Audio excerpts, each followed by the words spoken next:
वैसे guys I hope you are doing well. I am Veer, welcome to Stellar family. तो कैसे हो दोस्तों, मैं आशा करता हूँ शानदार तरीके से आप लोग अपनी लाइफ को एंजॉय कर रहे हो, अपनी सेहत, फैमिली और पढ़ाई का ध्यान काफी अच्छे से रख रहे हो। आज काफी प्यारा सा एक त्योहार है जो कि आप लोगों को सबको सेलिब्रेट करना चाहिए। रक्षाबंधन का त्योहार जो कि हमारी कंट्री में खासकर आप लोगों को देखने को मिलेगा। जो ऐसे त्योहार है वो हमारे जो बॉन्ड है वो और ज्यादा स्ट्रॉन्ग करने की कोशिश करते हैं। जो भी त्योहार हमारी कंट्री में सेलिब्रेट किए जाते हैं, अभी आप लोगों ने ईद सेलिब्रेट किया, अब रक्षाबंधन हो गया, आगे फिर और कई सारे त्योहार आप लोगों को देखने को मिलेंगे जो हम लोग को एक अपॉर्चुनिटी भी देते हैं कि हम लोग अपने माइंड को रिफ्रेश कर सके अपनी लाइफ से थोड़ा सा टाइम निकाल कर। पर लेकिन जैसे कि ये महामारी चल रही है तो थोड़ा सा आप लोग अपना ध्यान भी रखना है, तो सोशल डिस्टेंसिंग भी बनाकर रखनी है। तो ये सारी चीजें आप लोग ध्यान रखिएगा और आप सभी लोगों को दिल से हार्दिक शुभकामनाएं। Happy Rakshabandhan to all of you. तो सारी एसएलवी फैमिली अच्छे से सेलिब्रेट कीजिए और अपना एक्सपीरियंस भी आप लोग शेयर कीजिएगा। कई सारे ऐसे भी जो फैमिली मेंबर होंगे, कई सारी ऐसी बहन है जिनके भाई नहीं होंगे, कई सारे ऐसे भाई हैं जिसकी बहन नहीं होगी। तो कोशिश करो कि जो भी पास में, आसपास में, जो भी मोहल्ले पड़ोस में जो भी मिलता है तो आप लोग उसको राखी बांध सकते हैं। तो ये एक तरीका प्यार, एक तरीके से अपना प्यार, लव, अपना जो एक तरीके से लोगों के लिए जो अफेक्शन होता है वो शेयर करने का तरीका आप लोग बोल सकते हैं। और यही हमारी कंट्री को डाइवर्स कंट्री बनाता है। तो यूनिटी एंड डाइवर्सिटी यहीं से निकल कर आती है जब हम लोग सारे त्योहार को मिलजुल कर सेलिब्रेट करते हैं। ठीक है, तो अच्छे सेलिब्रेट कीजिएगा। तो happy Rakshabandhan to all of you. यहां पर जो बात की जा रही है आज की डेट में, अगर आप लोग बात करें, पास्ट जो है वो हम लोग को एक लेसन देता है कि हम लोगों ने पास्ट में क्या गलती की है, तो हम लोग को उनसे सीखना चाहिए। जो प्रेजेंट है वो हमारे लिए गिफ्ट होता है जिसमें हम लोग को जीना चाहिए, और जो फ्यूचर है वो हम लोग को मोटिवेशन देता है कि हम लोग को ये चीजें अचीव करनी है। तो ये तीनों चीजों में अगर आप लोग एक बार बैलेंस बनाकर चल पाएंगे तो लाइफ ये समझिए आप लोग की सेट हो गई। कई सारे लोग जो रहते हैं वो पास्ट में पड़े रहते हैं, उनमें से निकलने की कोशिश ही नहीं करते हैं। कई सारे लोग जो रहते हैं वो फ्यूचर में रहते हैं, उनको कोई पता ही नहीं है कि प्रेजेंट में क्या चल रहा है। जो इंसान प्रेजेंट में जीता है वही इंसान एक्चुअल में अपनी लाइफ को एंजॉय कर रहा है। कोशिश करो कि 10% पास्ट में रहो और 10% फ्यूचर में रहो और 80% अपना प्रेजेंट में रखो। तो आप लोगों की जो लाइफ की प्रॉब्लम है वो ये समझिए कि आप लोगों की लाइफ की प्रॉब्लम जो है वो कंप्लीटली फिनिश होती है, आप लोगों को नजर आएगी। क्योंकि पास्ट से सीखना भी जरूरी है, ये नहीं कि पास्ट में पड़े रहें, पर हाँ पास्ट से सीखना भी जरूरी है। और फ्यूचर में थोड़ा सा आप लोगों की एक तरीके से प्लान, जिस तरीके से प्लानिंग होनी चाहिए कि फ्यूचर में क्या करना है, तो वो भी जरूरी है। पर लेकिन जीना आप लोगों को कंप्लीटली प्रेजेंट में ही है। तो ये चीजें आप लोगों को लाइफ में लेकर चलनी है। ठीक है, तो कोशिश कीजिए कि प्रेजेंट में रहिए और अपनी लाइफ को एक सही डायरेक्शन देकर चलिए। ठीक है, तो यही बातें मुझे आप लोगों के साथ में शेयर करनी थी। अच्छा, कितने ऐसे लोग हैं जो प्रेजेंट में जीते हैं हमारी फैमिली में, जिनको पास्ट से या फ्यूचर से कोई ज्यादा लेना देना नहीं है? ये समझिएगा वो लोग जो हैं वो लाइफ में एक तरीके से अपनी लाइफ को सही डायरेक्शन दे रहे होंगे और हमेशा एक सही पोजीशन पर आप लोगों को देखने को मिलेंगे।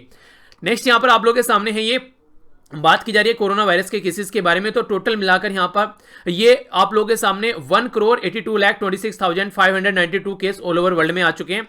ये यहां पर 6,92,420 के करीब लोगों की जान जा चुकी है। और इसी के साथ में 1,14,39,257 केस जो हैं यहां से रिकवर कर चुके हैं। यूएसए टॉप पर चल रहा है, पर लेकिन आज की डेट में जो सबसे टॉप पर है वो है इंडिया। हमारी कंट्री में जो केस देखने को मिले वो है 52,000, और जो यूएसए में जो केस आप लोगों को देखने को मिले ये थे 49,000, यानी कि 49,000। तो हमारी कंट्री नंबर ऑफ केस के मामले में सबसे ज्यादा टॉप पर है आज, अगर आप लोग देखिए। और जो ब्राजील है वो आप लोगों को देखने को मिलेगी तीसरे नंबर पर। तो इस तरीके से आप लोग समझ सकते हैं कि अगर ऐसी ही कंडीशन बनी रही तो हम लोग यूएसए को भी क्रॉस करेंगे जल्दी ही, अगर इस तरीके से हमारी कंट्री में केस निकल कर आते रहे तो। महाराष्ट्र सबसे टॉप पर चल रहे हैं यहाँ पर जो नंबर ऑफ केसेस में, तमिलनाडु, आंध्र प्रदेश, दिल्ली, और यहां पर आप लोगों को देखने को मिलेगा कर्नाटका। ये सारे 1 लाख का आंकड़ा क्रॉस कर चुके हैं। बाकी उत्तर प्रदेश और फिर वेस्ट बंगाल है। यहाँ पर जो रिकवर किए वो 40,000 लोग रिकवर किए, तो ये एक पॉजिटिव साइड है यहाँ पर। और जो डेथ हो चुकी है 38,161 लोगों की जान अब तक यहां से जा चुकी है। तो इसके बारे में आप लोग आइडिया रखेगा। जो आप लोगों का आज का मैप बेस्ड क्वेश्चन है, ये है आप लोगों के सामने रिवर। तो यहां पर जाके देखिएगा इसको, यहां पर जंस्कर रिवर। ठीक है, तो देखिएगा कहां पर ये लोकेटेड है, कहां से कहां तक बहती है, इसके बारे में फिर हम लोग नेक्स्ट वीडियो के अंदर डिस्कस कर लेंगे। और कोरोना वायरस के बारे में आप लोगों से बात करूं तो अब तक यहां पर सुनने को मिलता था कि हाँ कुछ वैसी, जैसे कि एक तरीके से ज्यादातर जो हमारी जो लीडर थे उनको ये चीजें देखने को नहीं मिलती थी। पर रिसेंटली अभी अमिताभ बच्चन जी और भी कई सारी पर्सनैलिटी को आप लोगों को यहाँ पर ये कोरोना वायरस के केसेस देखने को मिल रहे हैं। और फिलहाल हमारे जो होम मिनिस्टर अमित शाह जी, उनको भी कोरोना वायरस ने अपनी चपेट में ले लिया है। तमिलनाडु के जो गवर्नर है बनवारी लाल पुरोहित, तो वो भी यहाँ पर इसकी चपेट में आ गए हैं। और इसी के साथ में कमला रानी वरुण, ये भी यहां पर कोरोना वायरस की चपेट में आ गई है। तो आज की डेट में ऐसी ऐसी पर्सनैलिटी जिनसे बहुत कम लोग मिलते हैं, अपनी लाइफ को एक सेफ तरीके से एंजॉय कर पाते हैं, ये भी यहां पर कोरोना वायरस की चपेट में आ गए हैं। तो ये समझिए कि जो एक नॉर्मल सेक्शन है सोसाइटी का, वो किस तरीके से रह पाएगा। तो आप लोगों को अपना ध्यान रखना है, क्योंकि इनके लिए बहुत सारी फैसिलिटी अवेलेबल होती है और आप लोगों को तो कोई हॉस्पिटल में भी एडमिट नहीं करेगा अगर इस तरह की कंडीशन बन जाती है। तो इस तरीके से आप लोगों को ध्यान में रखना है। ये काफी इंटरेस्टिंग न्यूज लगी मुझे यहाँ पर। बात की जा रही है पाकिस्तान के बारे में। पाकिस्तान जो है वो चाहता है इंडिया और चाइना जो है वो आपस में भिड़ते रहें और यहां पर पाकिस्तान उसका मजा उठाते रहे, क्योंकि पाकिस्तान डायरेक्ट वे में तो इंडिया का कुछ बिगाड़ नहीं सकता है, पर चाइना के थ्रू ऐसी हरकतें कराने की कोशिश करता है। और ये अभी यहां पर जो रिसेंटली जो अपडेशन मिली है उससे पता चलता है। यहां पर चाइना के लैंग्वेज में चाइनीज जो अकाउंट यहां पर पाकिस्तान के द्वारा यहां पर बनाए जा रहे हैं, जिनका जो अर्लियर अवतार था वो उर्दू था, यानी कि कोई अकाउंट इनके द्वारा बनाया गया उर्दू में, ठीक है। फिर आगे चलकर इंडिया को एक तरीके से यहां पर नुकसान पहुंचाने के लिए, उसकी इमेज खराब करने के लिए चाइनीज लैंग्वेज में उसको कन्वर्ट कर दिया गया। और फिर यहां पर इंडिया और चाइना से रिलेटेड जो एलएसी को लेकर क्लैश हो रहे थे उसके ऊपर कमेंट बाजी स्टार्ट कर दी गई। तो बहुत सारी ऐसी कंडीशन यहां पर देखने को मिली। तो जब बेस उनका देखने को मिला तो पता चला उनका बेस पाकिस्तान से निकल कर आता है, यानी कि उर्दू अकाउंट यहां पर बनाए गए थे, जिसको बाद में मंदारिन लैंग्वेज में चेंज कर दिया गया, जो कि चाइना में सबसे ज्यादा बोली जाती है। तो इससे यह पता चलता है कि पाकिस्तान जो है इंडिया और चाइना को भिड़ाकर अपना फायदा उठाना चाहता है। यह सिचुएशन आप लोग यहां पर समझ सकते हैं। और जो कि ट्विटर से यहां पर ये चीजें पता चल रही हैं, ट्विटर के अकाउंट हुआ करते थे, ठीक है। तो यहां से आप लोग समझ सकते हैं कि क्या कंडीशन बन रही है, ठीक है। एक और इन्फॉर्मेशन ट्विटर से यहां पर याद है, ट्विटर पर मैंने एक पिक्चर शेयर की थी जिसमें वहां पर दिखाया गया कि दो बच्चे पैदा होते ही उनको एक तरीके से बच्चे क्या बच्चियां होंगी, वहां पर वो लड़कियां होंगी, उनको पैदा होते ही एक तरीके से डस्टबिन में डाल दिया गया। यार ये ऐसे ऐसे केस जब सोसाइटी में देखते हैं तो ये लगता है कि इंसानियत जो है वो कहीं ना कहीं खत्म हो चुकी है, जब ऐसी कंडीशन देखने को मिलती है। मतलब बच्चे पैदा किए जा रहे हैं, जब वो लड़की हो जाती है तो फिर उसको उठाकर डस्टबिन में फेंक दिया जा रहा है। यानी कि ये देखो कितनी ज्यादा एक तरीके से त्रासदी आप लोग बोल सकते हैं, जिसका कोई भी एक तरीके से एक मतलब शब्द भी नहीं निकल पाते यार ऐसी चीजों के लिए। तो मतलब कैसी इंसानियत होती है, मतलब 9 महीने तक उस माँ ने भी बच्चे को पेट में पाला होगा और इसी के साथ में उसका जो एक फादर भी उसका होगा, तो वो किस तरीके से सिचुएशन को लेकर चल रहे हैं, मतलब कि बच्चों को इस तरीके से डस्टबिन में डाल देते हैं। मतलब कितनी हिम्मत कहां से ला पाते हैं लोग ऐसी हिम्मत। तो काफी इरिटेटिंग लगा मुझे। तो वहां पर जो मैंने शेयर की थी ये चीजें, तो इसीलिए रहती है कि ताकि सोसाइटी में ऐसी चीजें और न हो, इसीलिए यहां पर इस तरीके की चीजें शेयर की जाती हैं। एक बच्चे ने बोला सर ऐसी चीजें शेयर मत किया करो, मन नहीं होता है चीजें शेयर करने का ऐसे, पर लेकिन ये पता होनी चाहिए कि ऐसी चीजें भी सोसाइटी में हो रही है, तो ये एंगल भी आप लोगों के सामने होना चाहिए, ठीक है। आगे बात करते हैं यहां पर आर्टिकल्स के बारे में। और इंपॉर्टेंट फैक्ट यहां पर ये है कि आप लोगों की जो जुलाई की सारी पीडीएफ जो है वो आप लोगों को प्रोवाइड करा दी गई है टेलीग्राम के ऊपर, जो भी अब तक की आप लोगों की बची हुई थी, ठीक है। इसी के साथ में जो आप लोगों की मॉर्निंग वाली वीडियो है जो क्वेश्चन की, वो भी स्टार्ट की गई है। उसमें अब आप लोगों का एक रिवीजन क्विज भी आप लोगों को देखने को मिला करेगा, यानी कि उसमें रिवीजन हुआ करेगा। तो कोशिश करूंगा कि 9 से 8 से 9 क्वेश्चन आप लोग यहां पर देखने को मिले क्विज की फॉर्म में, और फिर हम लोग आगे क्वेश्चन डिस्कस करें तो और अच्छा पैकेज आप लोग का वो बन जाएगा, ठीक है। तो उसको भी हम लोग देखेंगे, तो उसके बारे में आप लोग आइडिया रखिएगा थोड़ा सा। तो जो भी जिसको लगता है कि रिवीजन कर लेना है, और वो दोनों के लिए फायदेमंद रहेगा आप लोग इस साल के लिए भी, और जो नेक्स्ट ईयर की प्रिपरेशन कर रहे हैं उनका भी एक बेस यहां पर बन जाएगा, ठीक है। तो ये आप लोग अच्छे से प्रैक्टिस कर चलिए उसको भी। ये आर्टिकल जो यहाँ पर हमारी कंट्री की इकोनॉमी को रिवाइव करने के बारे में बात कर रहे हैं, तो जानेंगे कैसे इकोनॉमी को रिवाइव किया जा रहा है। ये यहाँ पर हमारी कंट्री में रिलीजन से रिलेटेड है, यहाँ पर रिलीजन से रिलेटेड जो भी हमारी कंट्री में जो मंदिर वगैरह होते हैं, तो उसके ऊपर किसका एक तरीके से वर्चस्व होना चाहिए, किसका उसके ऊपर एक तरीके से कंट्रोल होना चाहिए, उसके बारे में यहाँ पर ये आर्टिकल है। तो कुछ इंपॉर्टेंट बातें हैं जिसके बारे में आप लोगों को यहाँ पर जानने को मिलेगा, तो इसके बारे में हम लोग यहाँ पर समझेंगे। प्रेसिडेंट डोनाल्ड ट्रंप चाहते हैं कि जो इलेक्शन है उनको पोस्टपोन कर दिया जाए, तो ये भी काफी इंटरेस्टिंग है। देखते हैं क्या कंडीशन यहाँ पर निकल कर आती है। कोविड-19 के चलते इनके द्वारा ऐसी बातें जनता के सामने रखी जा रही हैं। नेक्स्ट यहां पर बात की जा रही है कोर इंडस्ट्री जो है वो रिवाइव करने की बात की जा रही है, थोड़ी रिवाइव हो रही है, तो उसके बारे में बात की जा रही है। ये एजुकेशन पॉलिसी के बारे में दोनों आर्टिकल, तो हल्का सा नजर इसके ऊपर भी हम लोग डालेंगे। और आज है मंडे को ये आर्टिकल आता है, जो एडिटर को लेटर लिखते हैं उनका रिप्लाई करते हैं। ये इंपॉर्टेंट नहीं है यहाँ पर, ये है यहाँ पर कार्टून, इसको देखेंगे। और यहाँ पर डेटा पॉइंट है कि अभी रिसेंटली ऐसा नहीं कि ब्राजील और यहाँ पर जो यूएसए है वही हॉट स्पॉट बने हुए हैं, बहुत सारी और कंट्री ऐसी जहां पर अच्छे खासे केस अभी रिसेंटली निकल कर आ रहे हैं। तो उसको हम लोग को समझना पड़ेगा कि कोविड-19 को टैकल कैसे करना है, क्योंकि अब जितना ज्यादा चीजें अनलॉक की जा रही हैं उतना ही ज्यादा केसेस जो हैं वो अभी बढ़ते हुए नजर आ रहे हैं। वो अलग बात है कि इकोनॉमी बढ़ रही है, पर लेकिन अगर इसके बारे में बात करें तो ये भी एक पैटर्न आप लोगों को यहां पर देखने को मिलता है, ठीक है। तो पहले छोटा सा आर्टिकल यहां पर डोनाल्ड ट्रंप साहब के बारे में जान लेते हैं, इनको क्या चूल लगी हुई है एक बार देख लेते हैं। डोनाल्ड ट्रंप साहब जो है ये यूएसए के ऐसे प्रेसिडेंट है जिसने यूएसए की जो एक तरीके से इमेज थी वो सबसे ज्यादा बर्बाद की है। एक टाइम पे यूएसए का दबदबा हुआ करता था, यूएसए से लोग डरते थे, ये कहते थे कि यूएसए ने कुछ कह दिया तो वो होना ही होना है। पर लेकिन आज की डेट में ऐसा नहीं है, इन्होंने यूएसए को ऐसा कर दिया कि यूएसए भी एक नॉर्मल कंट्री जैसा लगने लगा। हालांकि पावरफुल है वो एक अलग बात है, पर लेकिन आज की डेट में सिचुएशन वो देखने को नहीं मिलती है। इलेक्शन को पोस्टपोन करने के लिए इनके द्वारा ट्विटर पर ट्वीट किया गया और जनता की राय मांगी गई कि आप लोग क्या चाहते हैं, क्या चाहते हो कि यूएसए के इलेक्शन जो है जो नवंबर में होने वाले हैं उनको ये पोस्टपोन करना चाहिए। एक तो ये बंदा ट्विटर इतना यूज करता है, शायद ही धरती पर कोई इतना ट्विटर यूज करता है। एक कमेंट तो इनका हमेशा आता रहता है, कि आओ अमेरिका को फिर से महान बनाते हैं। ये कमेंट ये हर हफ्ते में 2-3 बार कर देते हैं पता नहीं क्या खाते हैं, क्या चाहते हैं, वो समझ में नहीं आता है। पर हाँ, ये इसको लेकर बड़े ही एग्रेसिव रहते हैं हमेशा इस कमेंट को करने में।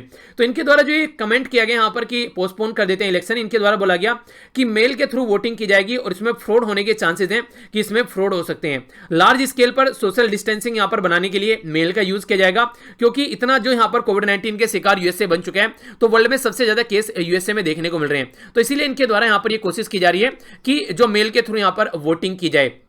यूएसए के अगर फेडरल इलेक्शन के बारे में आप लोग यहां पर बात करते हैं तो ये एक तरीके से आप लोग को देखने को मिलेगा कि हिस्ट्री में आज तक इनके इलेक्शन जो है वो किसी भी तरीके से ना तो डिले हुए ना पोस्टपोन हुए, चाहे सिविल वार यूएसए के अंदर चल रही हो चाहे वर्ल्ड वॉर चल रही हो। यानी कि ना तो वर्ल्ड वॉर के टाइम पर ये पोस्टपोन हुए या डिले हुए और ना ही सिविल वार के टाइम पर। इनका हिस्ट्री ये रही है कि इलेक्शन जब होने हैं तभी इनके इलेक्शन होने हैं। तो ऐसी कंडीशन आप लोग को देखने को मिली। मई 2020 में यहां पर अटैक किया गया कैलिफोर्निया गवर्नमेंट के ऊपर कि उसे मेल बैलेट जो है, ठीक है, वो चेक किया जा रहा है। देखिए ट्विटर के द्वारा भी और भी कई लोगों के द्वारा ये बोला जा रहा है कि एक तरीके से फ्रॉड देखने को मिलता है जब मेल के थ्रू वोटिंग होती है। तो डोनाल्ड ट्रंप यहां से बेस उठा रहे हैं और बोल रहे हैं कि मेल के थ्रू वोटिंग अगर कराई जाए तो यहां पर कंडीशन खराब हो सकती है, ठीक है। तो पर लेकिन नियरली नेग्लिजिबल चांस है यहां पर इलेक्शन जो है पोस्टपोन हो सके, क्योंकि एक तरीके से ये सेपरेशन ऑफ पावर का कॉन्सेप्ट है इनके यहां पर। जुडिशरी अलग होती है, एग्जीक्यूटिव अलग होती है और लेजिस्लेटिव अलग होती है। ये क्या करते हैं, अपना अपना काम करते हैं अलग अलग तरीके से। तो यहां पर कम चांस है कि यहां पर इलेक्शन जो है वो पोस्टपोन हो जाए, क्योंकि वो अपना काम करेंगे जैसे तरीके से यहां पर लेकर चलते हैं। पर लेकिन डोनाल्ड ट्रंप जैसा माहौल बना रहे हैं वो एक तरीके से काफी खतरा साबित हो सकता है कंट्री के लिए। बिगर क्वेश्चन यहां पर यह कि एक तरीके से जो फैब्रिक यूएसए की डेमोक्रेसी का इनके द्वारा डिस्ट्रॉय किया गया है, पास्ट में कभी भी किसी के द्वारा इतना डिस्ट्रॉय नहीं किया गया।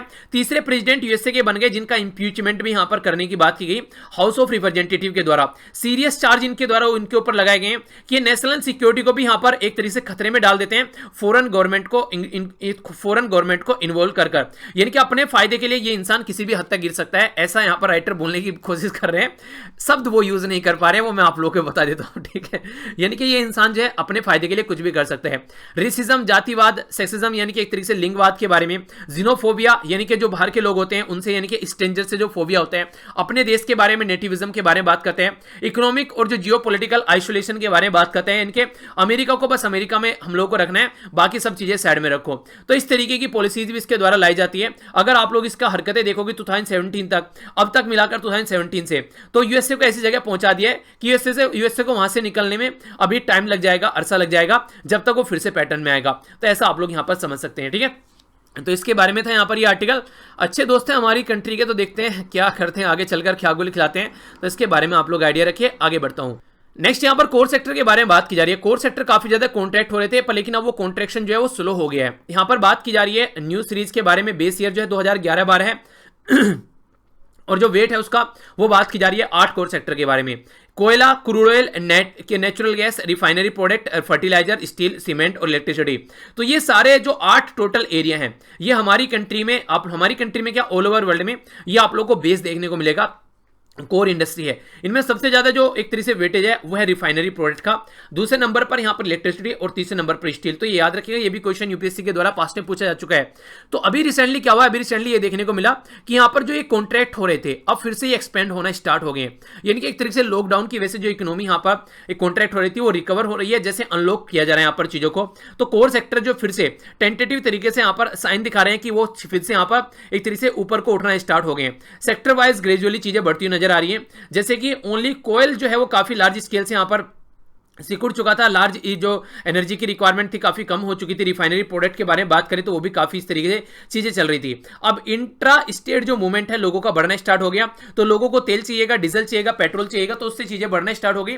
तो जो ऑटो फ्यूल है उसकी भी डिमांड यहां पर बढ़ गई। अब चीजें थोड़ा सा पैटर्न में आ रही है। पेट्रोलियम प्रोडक्ट कंजप्शन भी जो है वो अब थोड़ा बढ़ना स्टार्ट हो गया, जो कि काफी नीचे यहां पर चल रहा था। इलेक्ट्रिसिटी भी यहां पर अप साइड में चल रही है, क्योंकि फिर से फैक्ट्रीज वगैरह, इंडस्ट्री वगैरह स्टार्ट हो रही है, तो उसके चलते सही डायरेक्शन में चीजें पड़ रही है। स्टील प्रोडक्शन के बारे में बात करें तो वहां पर भी चीजें जो है कंटिन्यूअसली चीजें जो है श्रिंक हो रही थी, पर आगे आने वाले टाइम में जब चीजें बढ़ेंगी तो यहां पर भी अच्छा लेवल आप लोगों को बढ़ता हुआ नजर आएगा। सीमेंट जो है वो भी अभी वर्स इफेक्टेड देखने को मिला, तो देखते हैं यहां पर कैसी चीजें बढ़ती हैं। फर्टिलाइजर जो है वो कहीं ना कहीं एक ठीक ठाक पेज पर चला था हमारी कंट्री में, क्योंकि एग्रीकल्चर एक्टिविटी हम लोग नहीं रोकी, वो कंटिन्यूअस चलती रही। मॉनसून जो है वो अबव द नॉर्मल चल रहा है, तो ये भी एक अच्छी बात आप लोग बोल सकते हैं। ये बताया जा रहा है कि 14% हायर देखने को मिल रहा है खरीफ का जो फसल बोने का सीजन है हमारी कंट्री में, अगर हम लोग 2019 के साथ में कंपेयर करते हैं। आईएमडी इंडियन मेट्रोलॉजिकल डिपार्टमेंट भी यहाँ पर इसके बारे में ऑलरेडी बोल चुका है कि किस तरीके से कंडीशन रहने वाली है। एग्रीकल्चर के ऊपर जो इकोनॉमी है वो आप लोग यहाँ पर देखने को मिलेगी कुछ आने वाले टाइम में, तो यानी कि कुछ समय तक सिचुएशन जो है वो एक अलग पैटर्न में हमारी कंट्री में रहने वाली है, तो उसके बारे में बात यहाँ पर बताई जा रही है। ठीक है, तो ये था इसके बारे में आर्टिकल, एक हल्का सा आइडिया दे रखा है, बेसिकली आप लोग हल्का सा आइडिया रख सकते हैं। ये है यहाँ पर आईएमडी जिसके बारे में भी यहाँ पर बात की जा रही है, Indian meteorological department. Important question ये बनता है किस मिनिस्ट्री के अंडर में आते हैं, तो ministry of earth and science के अंडर में आते हैं। ये आप लोगों को कैसा वेदर है फोरकास्ट करता है, उसके बारे में, क्या अर्थक्वेक आने वाला है, भूकंप के बारे में भी बातें बताता है। इसी के साथ में यहाँ पर और भी कई सारी चीजें यहाँ पर जैसे ट्रॉपिकल साइक्लोन हो गए उनके बारे में बात करते हैं। ठीक है, डिस्ट्रीब्यूशन ऑफ वार्निंग यहाँ पर अलग अलग एरिया में आप लोगों को देखने को मिलेगी, जैसे कि मलक्का स्टेट हो गया, बे ऑफ बंगाल हो गया, अरेबियन सी हो गया, पर्शियन गल्फ हो गया। तो हमारी कंट्री के लिए नहीं, ये कई सारे एरिया के लिए और काम करता है। 1875 में इसको बनाया गया था। हेडक्वार्टर दिल्ली में, बाकी मुंबई, कोलकाता, नागपुर और पुणे में भी इसकी जो ब्रांचेज हैं वो आप लोग को देखने को मिल जाती हैं। ठीक है, तो इसके बारे में ये इंफॉर्मेशन है जो कि आप लोगों से कई बार पूछ ली जाती है, तो हल्का सा आइडिया के बारे में आप लोग जरूर रखिएगा। आगे बढ़ते हैं। नेक्स्ट जो आर्टिकल है यहाँ पर इकोनॉमी को रिवाइव करने के बारे में बात करें, तो sustainable recovery to improve the sentiments in society using economic tool, तो ये यहाँ पर बात की जा रही है। तो यहाँ पर जो बोला गया है, जो नेशन है यहाँ पर वो एक तरीके से जो नोवल कोरोना वायरस है उसको कंट्रोल करने की कोशिश कर रहे हैं, यहाँ पर एक तरीके से कंट्रोल करने की कोशिश कर रहे हैं, पर लेकिन इनेबल रहे हैं इसको कंट्रोल करने में। डिसरप्शन हो गया यहाँ पर, जो एक तरीके से नॉर्मल सोशल ऑर्डर है वो भी आप लोगों को देखने को मिलेगा, और इसी के साथ में जो लार्ज इकोनॉमी है वो यहाँ पर इंपैक्टेड हो रही है। पास्ट में कभी ऐसा नहीं देखने को मिला है आज तक की, अगर हिस्ट्री उठा के देखोगे पास्ट में ये रहा है 2008 का भी जब रिसेशन आया था तो हमारी कंट्री पर उतना इंपैक्ट नहीं पड़ा था जितना ऑल ओवर वर्ल्ड पर इंपैक्ट पड़ा था, क्योंकि हमारी कंट्री जो है वो मेनली अपनी कंट्री में हम लोग ज्यादा डिपेंडेंसी रखते हैं बाहर के कंपेयर में कुछ सेक्टर को छोड़कर, तो इसलिए हमारी कंट्री जो है वो ज्यादा इंपैक्टेड नहीं हुई थी। पर लेकिन आज की डेट में ऐसा फंडा नहीं है, आज की डेट में हम लोग डायरेक्टली इंपैक्ट हो रहे हैं कोरोना वायरस से, जैसे कि ऑल ओवर वर्ल्ड में इंपैक्ट देखने को मिल रहा है। First time in many decades यहाँ पर जो इंडियन जो है इकोनॉमी जो है वो कॉन्ट्रैक्ट होती है आप लोगों को नजर आ रही है काफी लार्ज स्केल पर, और जो कि रिकवरी होने का देखते हैं कब तक यहाँ पर हो पाती है। तो जो कॉन्ट्रैक्शन है यहाँ पर ये आने वाले टाइम में ये तो है कि देखिए रिवर्स होगा, चीजें जो है एक तरीके से यहां पर सही डायरेक्शन में चलेगी, पर लेकिन जिस तरीके से अभी हो रही है ये कंडीशन कंट्री में वो एक अलग प्रॉब्लम क्रिएट कर रही है। बहुत सारे लोगों के द्वारा जैसे तैसे मेहनत करके अपने आप को अबव पॉवर्टी लाइन लाया गया था, यानी कि उन्होंने अपनी लाइफ को थोड़ा सा सही किया था, पर लेकिन जैसे अभी कंडीशन देखने को मिल रही है फिर से जो लोग हैं वो बिलो पॉवर्टी लाइन आ जाएंगे अगर सिचुएशन इसी तरीके से यहां पर मेंटेन रही। तो ये बातें यहां पर बोलने की कोशिश की जा रही है, यानी कि फिर से सिचुएशन पहले वाली बनती हुई आप लोगों को नजर आएगी अगर कंडीशन ऐसी ही बनी रही जैसे फिलहाल अभी देखने को मिल रही है। बहुत सारे लोग जो है यहाँ पर फिर से गरीबी रेखा के नीचे जाते हुए आप लोगों को नजर आएंगे। तो यही बातें यहाँ पर समझाने की कोशिश की जा रही है कि इसको सुधारना पड़ेगा हम लोग को, अगर चीजें टाइम पर नहीं सुधरी तो फिर सिचुएशन जो है वो खराब होती नजर आएगी। तो अर्जेंट जो नीड है यहाँ पर वो हम लोग को गुड हेल्थ होना चाहिए, उसके ऊपर फोकस देकर चलना है। इकोनॉमिक एक्टिविटी जैसे कि आप लोग देखने को मिलेगा दो चीजों से इंपैक्ट होता है हमारी कंट्री भी और ऑल ओवर वर्ल्ड में भी। एक तो एक्सटर्नल फैक्टर होते हैं, जैसे ऑल ओवर वर्ल्ड में क्या प्रॉब्लम चल रही है हमारी कंट्री के ऊपर इंपैक्ट पड़ेगा, जैसे क्रूड ऑयल का प्राइस बढ़ रहा है हमारी कंट्री के ऊपर इंपैक्ट पड़ेगा। ठीक है, चाइना और यूएसए के बीच में वॉर चल रही है, ट्रेड वॉर, हमारी कंट्री के ऊपर भी उसका इंपैक्ट पड़ेगा, हमारी भी डिपेंडेंसी है उनके ऊपर। दूसरा बिहेवियरल चेंज के बारे में आप लोग को देखने को मिलेगा। बिहेवियरल चेंज यहां पर लॉकडाउन में काफी ज्यादा खतरनाक लोगों का देखने को मिल रहे हैं। लोग जो है कोशिश कर रहे हैं कि अपने पैसे को इमरजेंसी के लिए यूज किया जाए, और ये अच्छी बात भी है। और रिवाइव करने के लिए क्या होना चाहिए, लोगों के पास में एक कॉन्फिडेंस भी होना चाहिए चीजों को, अगर वो उनके पास में जॉब होगी तभी चीजें अच्छा चलेंगी। तो पीपल कॉन्फिडेंस फील करेंगे तभी यहां पर एक तरीके से जॉब भी रहेगी उनके तरीके से और चीजें भी आगे बढ़ पाएंगे। जो भी यहां पर बिजनेस करना चाहते हैं वो रीओपन तभी होंगे जब उनको कॉन्फिडेंस फील होगा कि हाँ उनका पैसा बर्बाद नहीं जाएगा, पता चला पैसा बर्बाद हो गया। बैंकर यानी कि बैंक जो है वो भी यहां पर कॉन्फिडेंस में तभी होंगे जब वो कैपिटल प्रोवाइड करा रहे हैं, उनको लग रहा है कि कैपिटल उनका रिटर्न आएगा, वरना उनको पता चला पैसा यहां पर डाला मार्केट में और पैसा उनका बर्बाद हो गया। तो तब क्या कंडीशन देखने को मिलेगी, मल्टीलेटर ऑर्गेनाइजेशन जो है वो भी कॉन्फिडेंस फील करेंगे फंडिंग करने में, जैसे कि आईएमएफ हो गया, वर्ल्ड बैंक हो गया, तो वो भी यहाँ पर चीजें होंगी तभी चीजें ढंग से सुधर पाएंगी। और जो रेटिंग एजेंसी है उनको भी थोड़ा सा यहाँ पर समझना चाहिए कि ढंग से एक तरीके से रेटिंग करें, ताकि जो इकोनॉमी डूबती रही है, अगर आप लोग बोले एक बच्चा पढ़ नहीं रहा है और उस बच्चे को बोले तेरे से हो गए नहीं, तू पढ़ ही नहीं पाएगा, तो और ज्यादा डिमोरलाइज हो जाएगा। पर लेकिन अगर उसको आप लोग बोले कोई नहीं अभी नहीं हुआ आगे जरूर होगा, थोड़ा सा हिम्मत तो कर यार, ठीक है, तो वो जरूर यहाँ पर ये काम फिर कर पाएगा। ठीक है, तो इस तरीके से ये सारे पैटर्न आप लोगों को फॉलो करने पड़ेंगे, लोगों को भी, जो बिजनेसमैन है, जो बैंकर है, जो मल्टीलेटरल ऑर्गेनाइजेशन है, इसी के साथ में जो सोवरेन रेटिंग एजेंसी है जो रेटिंग बताती है कि कंट्री कैसा परफॉर्म कर रही है, तो तभी सिचुएशन सही डायरेक्शन में चलेगी।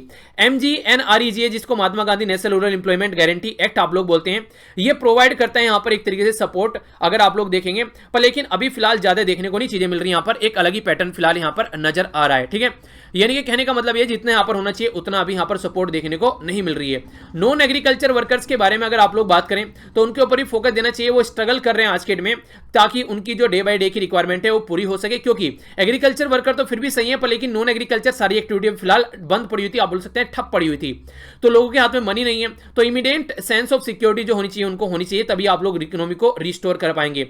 आरबीआई के द्वारा बहुत सारे स्टेप उठाए गए चीजों को सही करने के लिए, पर लेकिन प्रॉपर वे में अगर देखें फिर भी फेल हो गए कहीं ना कहीं एक कॉन्फिडेंस लाने में जनता के अंदर और चीजों को रिवाइव करने में, तो फिर भी चीजें जो है वहीं की वहीं आप लोगों को देखने को मिल रही हैं। अलाउ करना चाहिए जो इंस्टीट्यूशन है उनको, जैसे पब्लिक सेक्टर बैंक हो गया, आरबीआई हो गया, तो भाई ये सारे अपना एक तरीके से ऑटोनॉमी उनको थोड़ी देनी चाहिए, यानी कि गवर्नमेंट क्या कर रही है वो बहुत ज्यादा इंटरफेयर करती है चीजों के अंदर, जिसकी वजह से यहाँ पर ये प्रॉब्लम देखने को मिल रही है। तो कॉन्फिडेंस कब आएगा? जब इंसान को इंडिपेंडेंट छोड़ो, उसको अपने हिसाब से काम करने दो, तभी वहां पर कॉन्फिडेंस आएगा। तो कॉन्फिडेंस यहाँ पर तभी आ पाएगा यहाँ पर, तो हम लोग को इसको सपोर्ट प्रोवाइड कराना चाहिए। जो प्राइवेट सेक्टर है यहाँ पर वो भी तभी अगर कॉन्फिडेंट फील करेगा तभी वो आकर इन्वेस्ट करेगा, वरना वो भी आप लोग को इन्वेस्ट करता हुआ नजर नहीं आएगा। ठीक है, तो ये सारी सिचुएशन आप लोग यहाँ पर समझ सकते हैं। तो कहने का मतलब यहाँ पर ये है इनडायरेक्ट और डायरेक्ट वे में कि यहाँ पर हम लोग को एक तरीके से सबको साथ में लेकर चलना पड़ेगा, तभी यहाँ पर इकोनॉमी को हम लोग रिवाइव कर पाएंगे। डायरेक्ट कैश असिस्टेंस यहाँ पर लोगों को मिलना चाहिए, लोगों के पास में पैसा नहीं है, पैसा आएगा तभी तो कुछ सोचेंगे। कैपिटल जो यहाँ पर इंप्रूव करना चाहिए, कैपिटल एडुकेसी बैंक, यानी कि बैंक के पास में पैसा होना चाहिए तभी तो लोगों को पैसा देंगे, अगर बैंक के पास ही पैसा नहीं है तो लोगों को पैसा कैसे देंगे वो। इसी के साथ में क्रेडिट गारंटी स्कीम भी यहां पर कई सारी जो चलाई जा रही है उनको भी और अच्छे से लेवल पर इंप्लीमेंट करना चाहिए, ताकि जो लोगों के हाथ में पैसा पहुंचे और हम लोग ढंग से चीजों को लेकर आकर चल सकें। पर लेकिन फाइनेंशियल जो स्टेज है वो काफी ज्यादा देखने को मिल रहे हैं, गवर्नमेंट के हाथ में पैसा नहीं है, जीएसटी से पैसा नहीं आ रहा है, सारे बिजनेस ठप पड़े हुए हैं, वहां से कोई टैक्स मिलने के ज्यादा चांसेस है नहीं है, तो गवर्नमेंट के पास भी पैसे की कमी आप लोग बोल सकते हैं। तो इंडिया जो है वो फुल यूज कर सकती है जो लोन प्रोग्राम है इंटरनेशनल इंस्टीट्यूशन जैसे कि आईएमएफ हो गया, वर्ल्ड बैंक हो गया, तो यहां से एक अच्छा खासा सपोर्ट इंडिया ले सकती है। और इसी के साथ में हम लोग आज के डेट में ऐसा नहीं है कि एक फ्रंट पर प्रॉब्लम फेस कर रहे हैं, हम लोग मिलिट्री के साइड में अगर देखें पाकिस्तान और चाइना के साथ में प्रॉब्लम चल रही है। हेल्थ के सेक्टर में चले तो कोविड-19 और भी कई सारी बीमारी हमारी कंट्री में जो देखने को मिलती है वो प्रॉब्लम सामने निकल कर आएगी। इकोनॉमिक थ्रेट के बारे में बात करें तो यहाँ पर एक अलग सिचुएशन आप लोगों को देखने को मिलेगी। तो हमारी कंट्री में अगर आप लोग मोटे मोटे तौर पर देखें तो कई सारी प्रॉब्लम देखने को मिलती है। तो इंडिया जो है यहाँ पर कोविड-19 क्राइसिस के चलते यहाँ पर काफी बुरी कंडीशन में यहाँ पर फंस रहा है, अनएम्प्लॉयमेंट देखने को मिल रहा है, स्लो इकोनॉमिक ग्रोथ देखने को मिल रहा है, इसके चलते कई सारी प्रॉब्लम निकल कर आ रही है। तो ये काफी पेनफुल कंडीशन है अभी। तो यहां पर जो भी सजेशन यहां पर अभी दिए गए हैं उनको फॉलो कर चले तो ही सिचुएशन यहां पर सुधर पाएगी। तो हमारी कंट्री के former prime minister Manmohan Singh ji के द्वारा यहां पर इस आर्टिकल में पार्टिसिपेशन किया गया है। तो एक अच्छा आर्टिकल और एक अच्छा सजेशन आप लोग बोल सकते हैं कि हर एक लेवल पर काम करेंगे तभी यहां से हम लोग रिकवर कर पाएंगे, ऐसा बोलने की यहां पर कोशिश की जा रही है। ठीक है, तो ये था इसके बारे में। नेक्स्ट आगे बढ़ते हैं।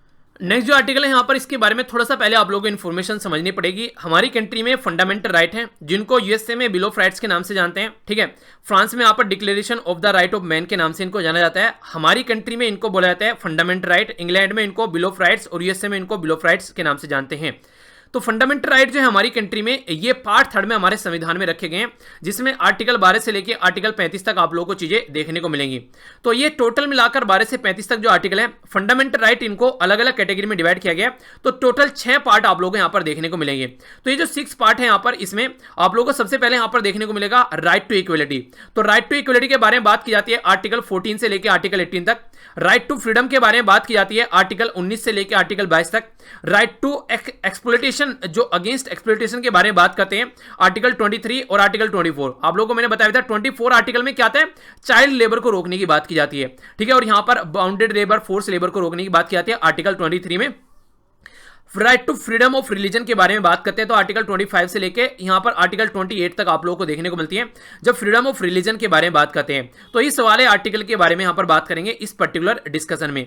नेक्स्ट यहां पर कल्चर एंड एजुकेशनल राइट 29 और 30 में आप लोगों को देखने को मिलेंगे, और यहां पर right to constitutional remedies article 32 में आप लोगों को देखने को मिलेगी।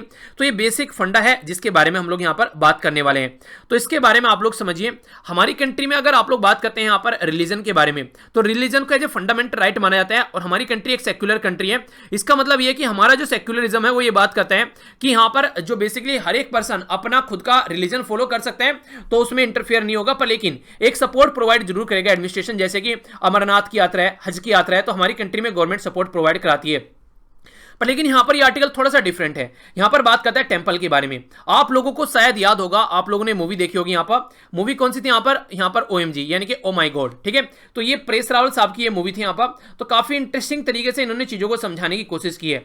हालांकि देखिए कुछ लोगों को ये बुरी लगती है कि रिलीजन के बारे में इस तरीके से बातें नहीं करनी चाहिए, पर लेकिन ये यहां पर कुछ चीजें आप लोगों को भी अंडरस्टैंड करनी पड़ेगी कि क्या सही है क्या गलत है। आंखें बंद कर चीजें फॉलो नहीं करनी चाहिए, सही और गलत के बारे में थोड़ा समझना चाहिए। तो यहां पर यह दिखाया गया कि एक तरीके से रिलीजन के नाम पर किस तरीके से लोगों को परेशान किया जाता है। और यहां पर बेसिकली हिंदू रिलीजन के बारे में ज्यादा दिखाया गया है, पर लेकिन ये आप लोगों को हर एक रिलीजन में देखने को मिलेगा, ठीक है। मैक्सिमम आप लोगों को हर एक रिलीजन में चीजें देखने को मिलेगी, तो इस तरीके से आप लोग समझ सकते हैं। पर लेकिन यहां पर समझाने की कोशिश की होगी हिंदू रिलीजन को लेकर, क्योंकि हिंदू रिलीजन जो है वो ज्यादा लिबरल माना जाता है। अगर किसी और रिलीजन के बारे में आप लोग बात करेंगे तो वहां पर ज्यादा एक तरीके से टाइटली वो चीजों को फॉलो करते हैं और वहां पर ज्यादा प्रॉब्लम आ जाती है सोसाइटी के अंदर में, आप लोगों को देखने को मिलेगा। पर लेकिन हिंदू रिलीजन के बारे में जो होता है यहां पर एक तरीके से थोड़ा सा लिबरल तरीके से देखा जाता है। पहली तो पॉइंट है। दूसरा पॉइंट यहां पर ये हमारी कंट्री एक मेजोरिटी बेस्ड कंट्री है, तो यहां पर मेजोरिटी के रिलीजन के बारे में बात इसलिए की जाती है क्योंकि ज्यादातर जनता जो है इसी पर्टिकुलर रीजन से बिलोंग करती है, ठीक है।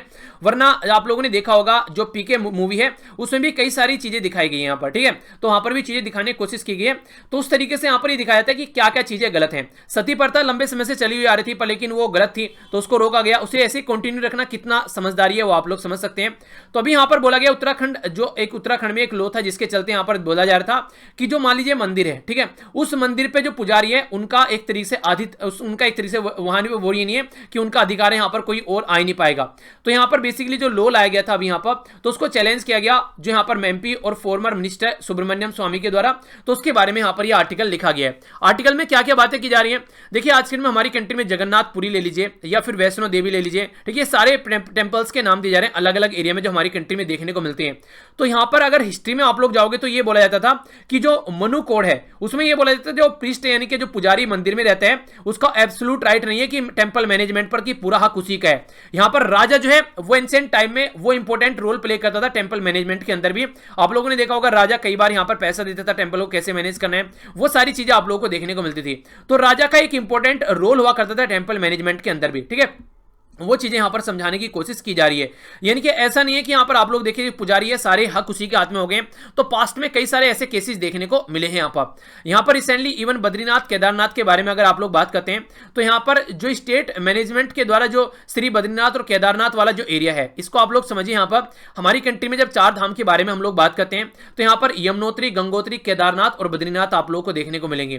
तो यहां पर यमुनोत्री से यमुना निकल कर आती है, गंगा जो निकल कर आती है वो कई जगह से निकल कर आती है, गंगोत्री से निकल कर आती है भागीरथी, ठीक है। यहां पर मंदाकिनी निकल कर आती है केदारनाथ से, और बद्रीनाथ से निकल कर आती है यहां पर अलकनंदा। फिर ये आगे चलकर जैसे जैसे आगे बढ़ती है तो फिर ये एक जगह आकर मिल जाती है देवप्रयाग में, और यहां से फिर गंगा चल के निकलती है। और भी कई सारे यहां पर पॉइंट है, देवप्रयाग हो गया, रुद्रप्रयाग होता है, ठीक है, कर्ण प्रयाग होता है, नंद प्रयाग होता है, और इसी के साथ में विष्णु प्रयाग होता है।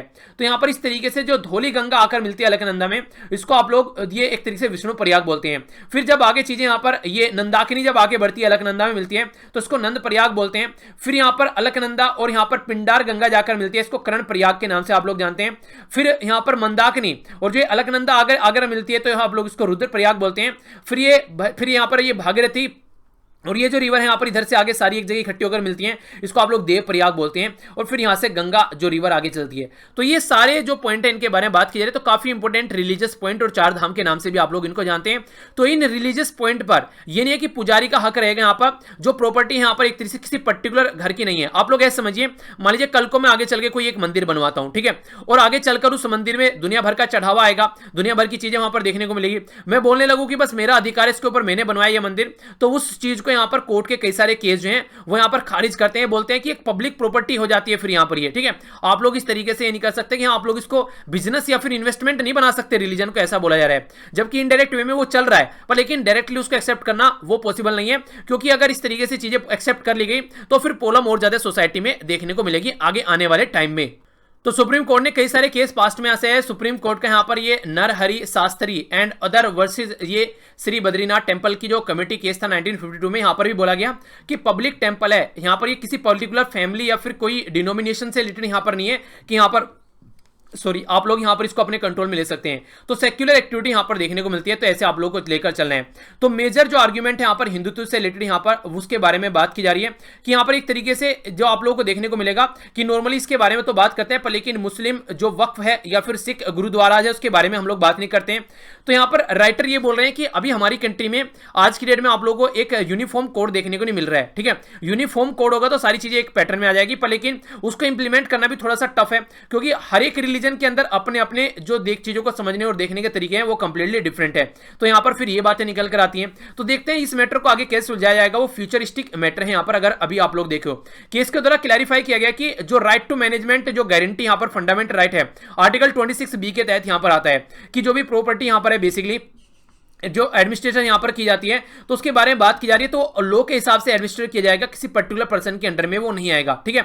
अपने रिलीजन को आप लोग एंजॉय कर सकते हैं, पर लेकिन ऐसा नहीं है कि आप लोग उस पर्टिकुलर टेंपल को आप लोग अपने कंट्रोल में लेकर चलोगे, ठीक है। तो उसके बारे में यहां पर ये बात करते हैं। तो कंप्लीटली एक तरीके से परमानेंटली यहां पर ये राइट जो है मैनेजमेंट के अगर उसको ले लो तो आप लोग वो भी वॉयलेशन है, यानी कि हमारे फंडामेंटल राइट में बोला गया कि आप लोग अपने अफेयर को मैनेज कर सकते हैं, पर लेकिन किसी पर्टिकुलर परिवार के अंडर में ये चीजें नहीं होनी चाहिए, ठीक है। तो उसके चलते फिर ऐसा लगेगा कि यहां पर किसी पर्टिकुलर परिवार की प्रॉपर्टी हो गई तो वो भी चीजें नहीं होनी चाहिए। तो जो हमारी कंट्री सेक्युलर है तो यहां पर हर एक इंसान यहां पर मंदिर मस्जिद गुरुद्वारा में जा सकता है, तो उस तरीके से चीजों को आप लोगों को लेकर चलना चाहिए। तो यही बातें यहां पर समझाने की कोशिश की गई है, ठीक है। तो आज का डिस्कशन यहीं पर रखते हैं एजुकेशन पॉलिसी के ऊपर। मुझे लग रहा है कि एक अलग से भी आर्टिकल आप लोग अलग से भी यहां पर कई सारे आर्टिकल आएंगे, तो देखते हैं उनको मर्ज कर एक अलग से वीडियो अगर बना दी जाए एजुकेशन पॉलिसी पर कंप्लीट, तो उसको भी एक फायदेमंद रहेगी, एक जगह सारे पॉइंट आप लोग इकट्ठे मिल जाएंगे। तो उस वीडियो को देखता हूं मैं जल्दी जब भी टाइम मिलता है। बाकी आप लोग एंजॉय कीजिए इसी तरीके से। तो आई होप कि आप लोगों ने इसको अच्छे से एंजॉय किया होगा। नेक्स्ट वीडियो में मिलते हैं, फिर इसी तरीके से एंजॉय करते रहिए और पीडीएफ सारी यहां से मिल जाएंगी, जाकर डाउनलोड कर लीजिएगा। तो बड़ों को नमस्ते, छोटों को प्यार, छोटी सी लाइफ एंजॉय करो यार। मिलता हूं नेक्स्ट लेक्चर में, तब तक के लिए जय हिंद।